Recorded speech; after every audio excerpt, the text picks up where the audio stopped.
ॐ ध्याये नित्यं महेशं रजतगिरिनिभं चारुचन्द्रावतंसं रत्नोकल्पोज्ज्वलाङ्गपरशुमृगभरा भीतिहस्तं प्रसन्नं पद्मासीनसमतातस्तुतिममरगणे व्याघ्राकृति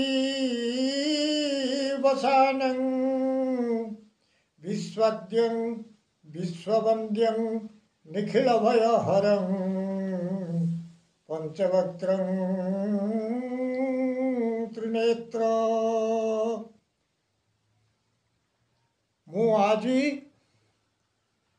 पवित्र शिवरात्र संपर्क रे आपण मानकु जनाउछि। पवित्र शिवरात्र शिवंकर रात्र शिवरात्र अर्थात यही दिनटी सूर्योदय आसंता काली सूर्योदय पर्यंत अर्थात प्राय 24 घंटा 60 दंड शिवंक पाई दिन नुहे रात्र अर्थात दिन रे प्रत्येक व्यक्ति सजागर सहित चल विचल होई कर्म संपादन करिथांती, किंतु रात्र रे शरीर को विश्राम देवा पाई शांति प्रदायिनी माँ निद्रा देवींकर अंक मंडन करी सोई जाती। सेपरी आज प्रभु शिव घोर निद्रा रे आसक्त होइथिवारु आज दिन को शिवरात्र कहुई। अन्य एक अर्थरे शिव हेउछंती मंगलमय अर्थात आज रात्रटी मंगलमयंकर रात्र।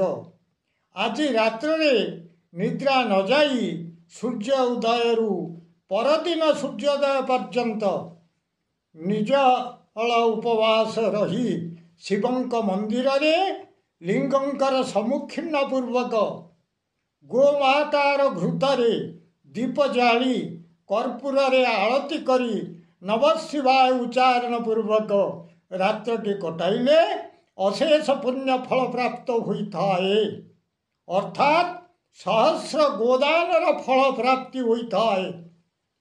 आउ मध्य शास्त्र रे लिखा अछि जे निष्ठा एवं श्रद्धा भक्ति और विश्वास को नहीं जे ए भली करे से कोटि अश्वमेध यज्ञर फल प्राप्ति करे ओ अंत परे से शिवलोकर स्थान पाए।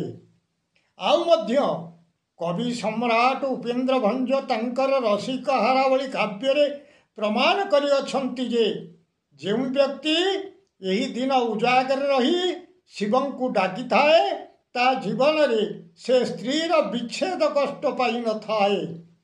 जथा रसिक विचार करे दीपदान कार्तिक रे प्रयागे स्नान म करे जेहू न करे मिसे की से आलोक करे उत्तम राम करे घेनी बसे पल्यंकरे की म करे पूर्वे से भी थिले शंकरे से फल धारी उरज श्रीफल करे।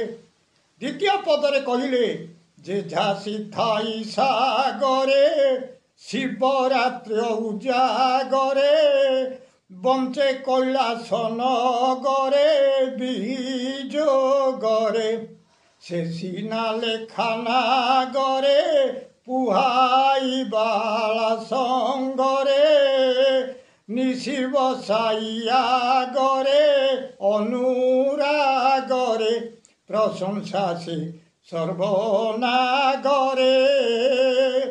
घारी नुहाई वीर उरग गरे। एनु कि नर कि नारी सर्वे यही व्रत रखा उचित। पुरुष भली स्त्री मध्य विरह ज्वाला कष्ट पाई न थाए एवं परे स्वामी सह शिवलोकरे स्थान पाई। तेणु आज दिनटी पवित्र दिवस।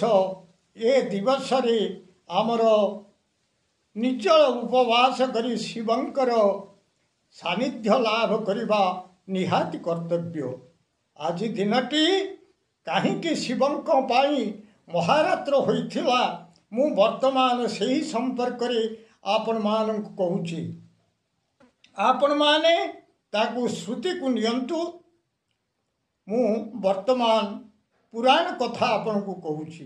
पुराण रे वर्णित पूर्वे देवता और असुर मिलित होई समुद्र मंथन करथिले। समुद्र मंथने सुरासुर गणे धृत्वा गिरि मंदर मंथे उत्पत्ति पारिजातक तरु रत्नादि ऐरावत हंस कालकूट विमान सहित रंभादि कन्यातक लक्ष्मी विषघट सहित विजय संचित पानकर्ता। अर्थात समुद्र मंथन समय समुद्रु पारिजात वृक्ष अष्टरत्न ऐरावत हस्ती लक्ष्मी विषघट औषध कलशी हंस कालकूट विमान पुष्पक विमान अट्ट अप्सरा अमृत उच्चस्रव अश्व इत्यादि अनेक पदार्थ बाहरी। ए सबकू देवता माने मायापूर्वक हरण करनेले। शेषे अमृत कलशीटी को लुचाई रखिदेला बेलू राहुर दृष्टिगोचर हो गला।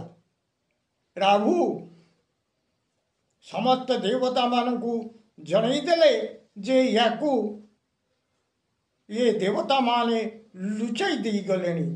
एणु स्वयं भगवान निजे मोहिनी कन्या रूप को धारण करी मु तुमको समस्त को ये अमृत परशवी कही अमृत कलश की धरी पकईले एवं अमृत को बांटिवा पाई उद्यत हवा समय देवतांक गहल ये राहु लुचि कर बसीगले।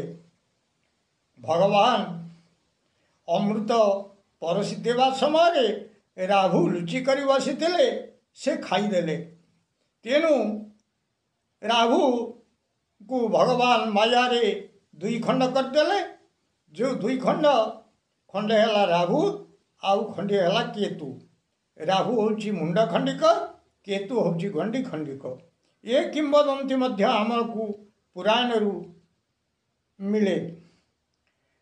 यह को कौन करा जीवो तापरे मु आपन को आ गोटे कथा कहूची। हालाहल विष जो विष बाहरी थिला से विष को समस्त देवता माने विचार कले जे विष को जे आप्यान करिवो से निश्चित मृत्यु मुखर पतित हबो।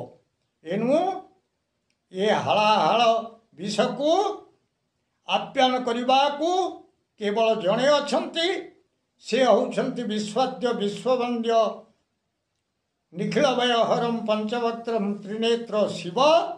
ए शिव होउछंती जुगारूढ़ पुरुष। से शिवं को आप्यान करने को देले से शिव यह निश्चित कबल करें।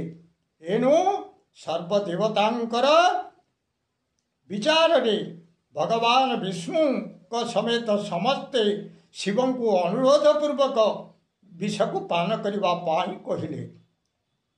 विश्वाद्य विश्ववंद्य शिव से विष को पान करने बेले एभली परिस्थिति तांकर आसीथिला जद्वारा कि से विषरे आसक्त होई सड़ुतिले। तेणु यांकर चिरदिन पाई केमिति काल कबल न हो यही सर्वदेवादेवी माने कैलासरे उपस्थित होई विश्वाद्य विश्ववंद्य शिवंकर अमर को कल्पना करी उजागर रही तांकु शुआई दे नथिले। से निदरे शोइतिले सत किंतु तांकर किछि चेता थिला। यह कही मु आपण मानक ठारू विदाय नउची। हे भाई ओ भौणी माने जदि आपणଙ୍କୁ ए वीडियो भल लगुथाए ताहले आपण ए वीडियो को सब्सक्राइब करंतु एवं लाइक मध्य करंतु जहाँकि मोर बहुत काम रे आसीबो।